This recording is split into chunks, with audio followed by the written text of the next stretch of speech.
All right. Hey, I'm Lindsay. So my kind of focus for this Paulo Freire project was on banking, and then the initial part I looked up an article that described banking, the theory, educational theory of banking. And then I also wanted to kind of focus some on some information from Freire's work, The Pedagogy of the Oppressed, and kind of try and relate that back to what I do, which is supported employment for people with developmental and learning disabilities.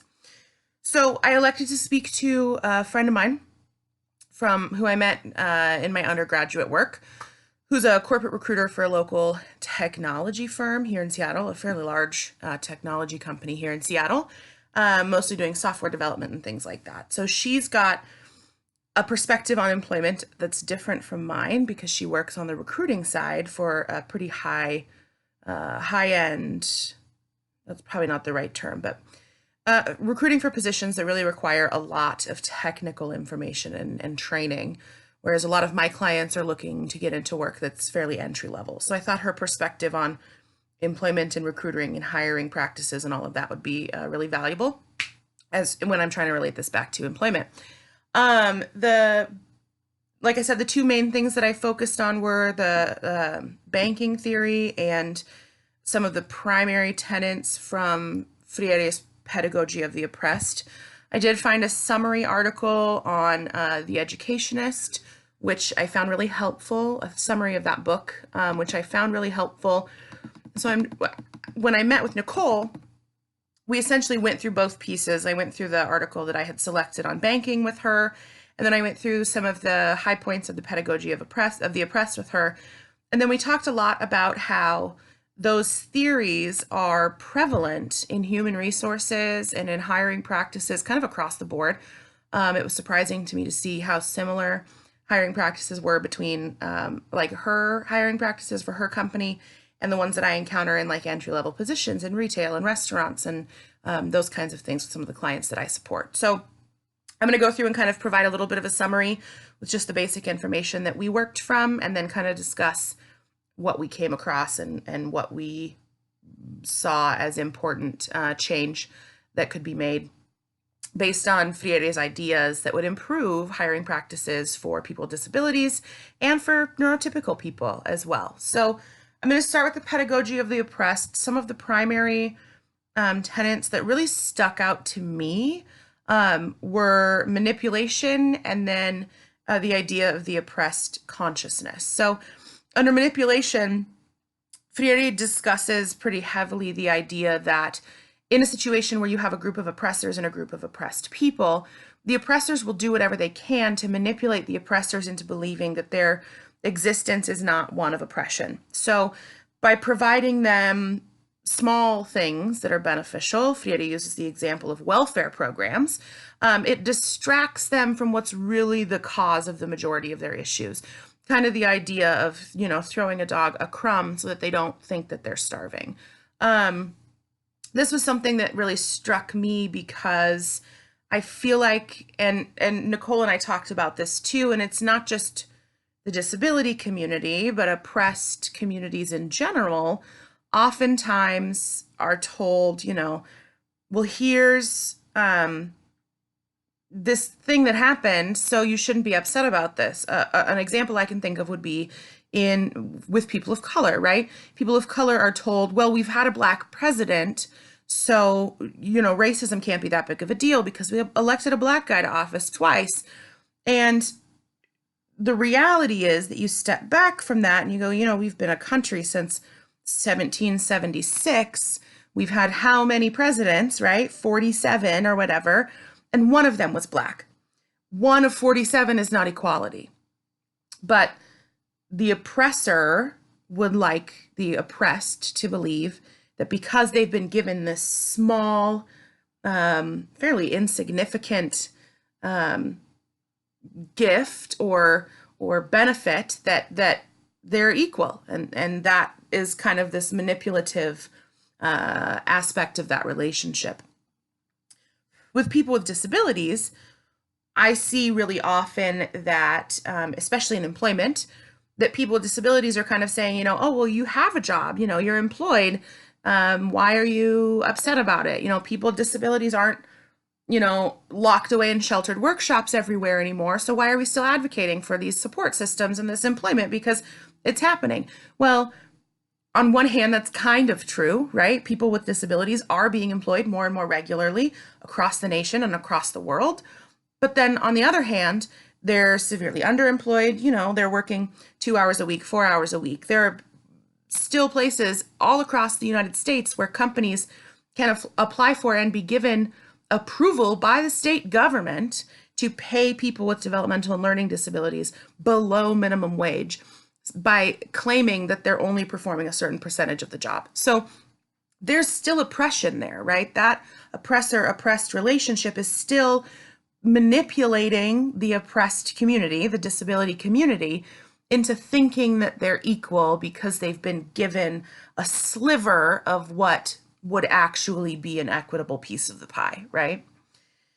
The other thing that I really focused on when I was going through the summary of Freire's Pedagogy of the Oppressed was the oppressed consciousness, and this idea that being oppressed for a long period of time changes how you think about yourself and your community and how you view your oppression in general. So a couple quotes that I really liked from the reading, and I just have notes on the other side of my screen. That's why I'm like looking off to the side. But one of the quotes said, years of subjugation, exploitation, and manipulation had scarred the very consciousness, the way of thinking and looking at themselves, others, and the world of the oppressed. So when you're repeatedly told that you don't deserve something, or that you shouldn't be getting something, or that you don't have access to something, not because someone is withholding it, but because you don't deserve it, eventually you start to believe that.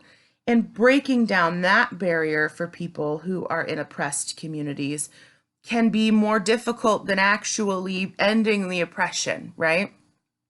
The other quote that I really liked was, living constantly in a dehumanized state, the oppressed begin to doubt all their abilities, their very humanity. With their freedom snatched, rights curbed, and culture invaded, the oppressors' reiterations that they're good for nothing becomes their own belief about themselves, and this feeds their fatalism. So again, it kind of leads into the same thing, this idea that my people or people like me have been treated this way for so long, this must be what we deserve. This must be the way it's supposed to be. I'm not meant to work because I have a disability. I can't work because I have autism. People are told this on a regular basis, and so they begin to internalize that and believe it, right? It's not just people with disabilities. It's true across oppressed communities.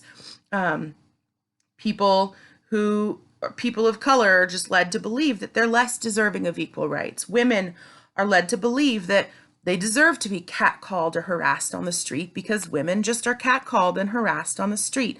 People with disabilities believe that they don't deserve all of the same rights as neurotypical people because that's how it's always been, and so it must be true, right? So when we discussed those things, Nicole and I, another thing that was within that oppressed consciousness is this fear of freedom, this idea that you're so entrenched in how things have always been, in your historical oppression, that anything else is scary. We as human beings fear unknown and we fear significant change. And so when you have a community of oppressed people and they start to be told that that oppression can be changed, shouldn't be the way that it is, it can be terrifying. How do you leap into something like a brand new life when you have absolutely no base for what that life is or for anything other than what you know? Again, with supported employment, I see this a lot because, especially with parents, right? Parents of children who have developmental and learning disabilities are regularly told for their entire lives that their children won't do things. And then they get into adult services, and the focus of employment services is that their children can, and their children will, and their children will figure it out, and we're going to help them.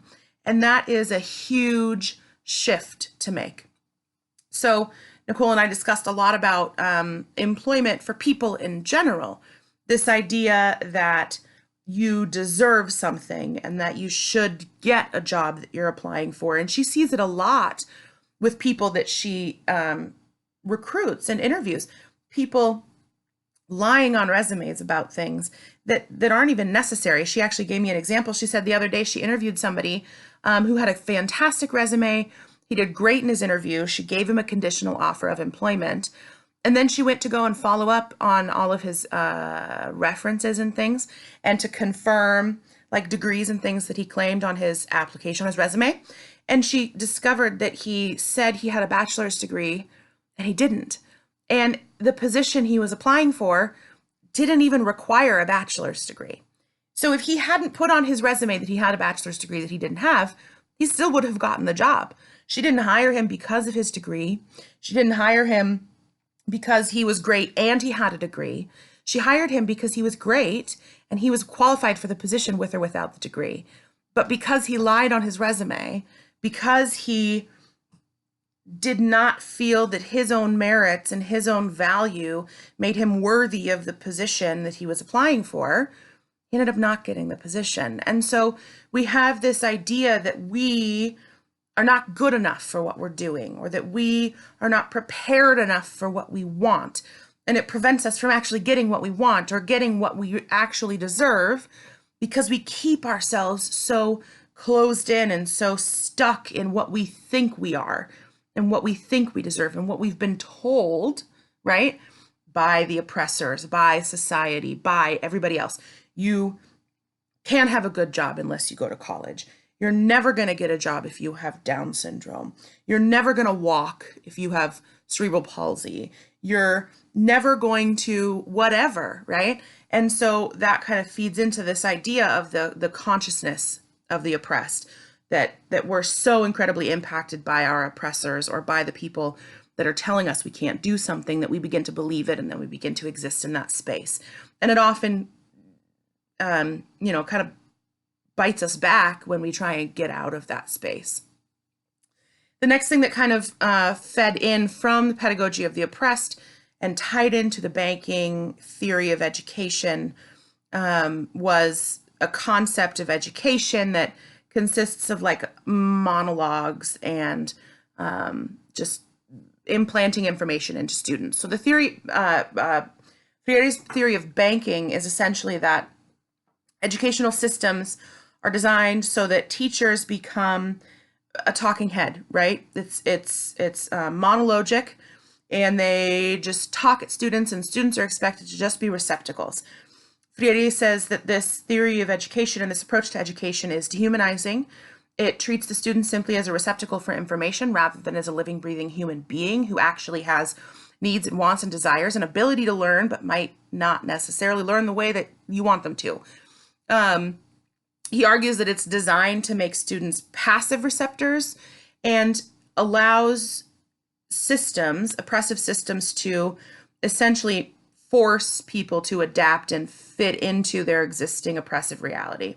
So this idea of monologic or banking educational systems means that students come in, teachers and the education system in general can just talk at them and implant information that keeps them kind of oppressed, basically, and that just brings them up into the system of oppression that they're expected to be in. Another quote from the Pedagogy of the Oppressed summary that I liked that tied in with banking said, for any effort to transform the condition of oppression as opposed to adapting to it, it is essential to see the learners not merely as spectators, but as recreators of the world. So to combat banking, Freire proposes a theory that he calls dialogic education, where teachers and students work together. The entire process is open for learning. And so teachers must be open to learn from their students, and students must be open to learn from teachers. And that the only way that that really ever happens in a significant way is via dialogue, via two-sided conversation. Students should be as involved in their education as teachers are, and that's how people actually learn and break barriers and exit from oppression. And so in a system where there is no oppression, or where the intention is that oppression doesn't occur, this is the best way to kind of raise students through educational systems to become adults that can then break through oppression barriers. So for people with disabilities, I work primarily with students who are like exiting the education system into adult services. And we see regularly how deficits-based the education system can be or is. Students with disabilities, oftentimes the only way that they're getting services via public education is by expressing all of the things that they can't do. And there's all of this heavy focus on what they can't do, what they don't do, what they won't do. And that's how we determine what services they receive as far as educational plans and therapy and all of those kinds of things.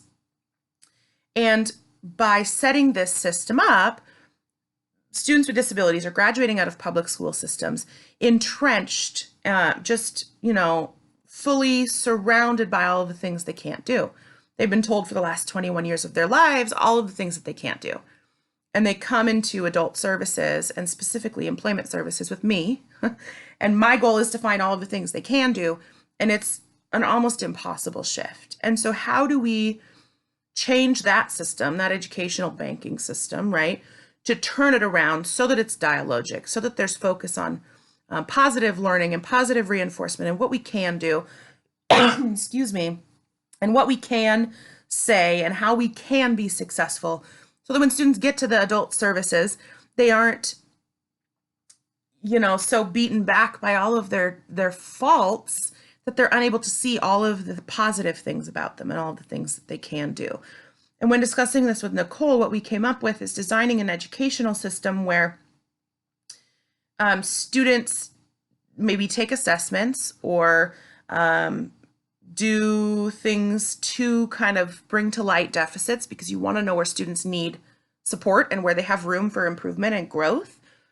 But instead of focusing on those deficits, we focus on fostering positives. There are a lot of jobs in this world that require highly skilled workers, people who can do one thing really, really well. And people with disabilities oftentimes, and this is a generalization, which is something that I don't particularly like, but I also find that it holds true pretty regularly.